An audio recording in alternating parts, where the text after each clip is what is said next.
The rise in the number of confirmed cases of the coronavirus in Ghana over the last 15 days has led to a number of interventions to restrict movements.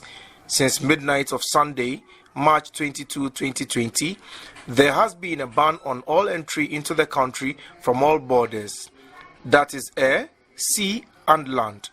Even though there is a caveat for some emergency movements, those would have to be approved by the Office of the President. In addition to this has been the need for people to practice social distancing, which has restricted unwarranted movement from one place to another.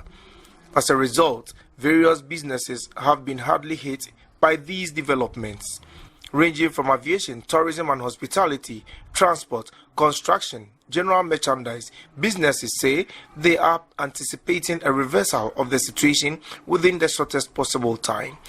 Some have, however, requested that the government support all such affected sectors with stimulus packages to enable them stay afloat. As the welfare of employees is greatly at risk in these trying times, the Deputy General Secretary of the Ghana Federation of Labour, Kenneth Kumsin, believes the government's response need not delay any further. Today, we are reliably informed that the coronavirus numbers have increased to 132. If we do not take political measures in order to deal with the issue, we may have difficulty to deal with in the coming days. The single most disastrous virus, which appears to be giving problems to our economy and everybody, has become this novel coronavirus, which in our view, if we do not take decisions that will deal with it, we may have problems that we cannot be able to address.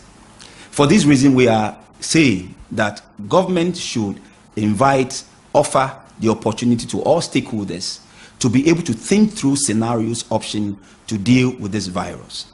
It has got its own effect. Employers are complaining, employees are complaining, social workers, informal economy, everybody is affected one or the other.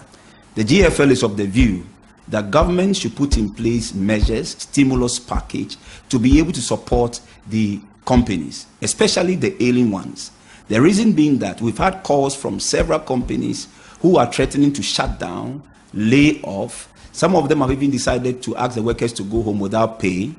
Some of them have asked the workers to go home, and that leave will be deducted from their statutory leave. We believe that if there's any moment for which we need to take drastic measures to lock down, shut down, whether regionally or nationally, this is the moment that has to be done.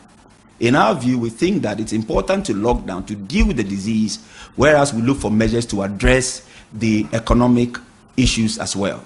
Another concern has been the numerous appeals for government to declare a lockdown to control movements, at least within the two regions with recorded cases of the COVID-19 so far, the Greater Accra and Ashanti. This has led to a couple of arrangements between the president and the various interest groups to weigh the options available to the states. But commenting on this, Mr. Kumsin maintained that a lockdown should be a preferred option to avoid future problems that would overburden the country's health systems. The GFL is of the view that at this particular moment, having recorded almost 130 cases, there couldn't be any better time than now to lock down. I think what is important now is lockdown, conduct testing, quarantine. Italy reneged on that strategy, and today we are seeing the consequences. The whole economy is ravaged by the virus.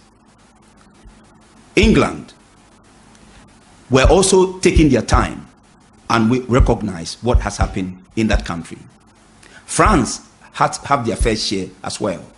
It is not the right thing to do to try to wait until the numbers keep escalating. We are of the view that government should shut down, lock down, for us to conduct the testing, quarantine, and deal with the issues within. We cannot address all the issues at a time. There has to be a priority. And for us, the single most important priority that has to be looked at is the lockdown.